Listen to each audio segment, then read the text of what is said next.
ఇంట్లోనే వెన్న చేయడం ఎలానో చూద్దాం. ముందుగా కాంచిన పాలని దానిపైన మీగడను తీసుకోవాలి.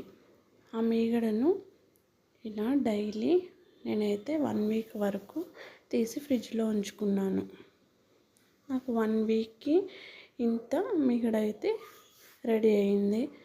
దాన్ని తర్వాత మిక్సీ జార్లోకి వేసుకొని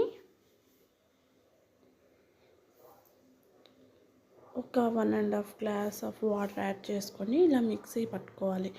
జస్ట్ ఒక 2 మినిట్స్ మిక్సీ పట్టుకుంటే మనకి ఇలా వెన్న రెడీ అయిపోతుంది. ఆ వెన్నని తీసి ఒక కప్పులోకి తీసుకుంటే వెన్న రెడీ. ఎంతో ఈజీగా మనం ఇంట్లోనే వెన్న రెడీ చేసుకోవచ్చు.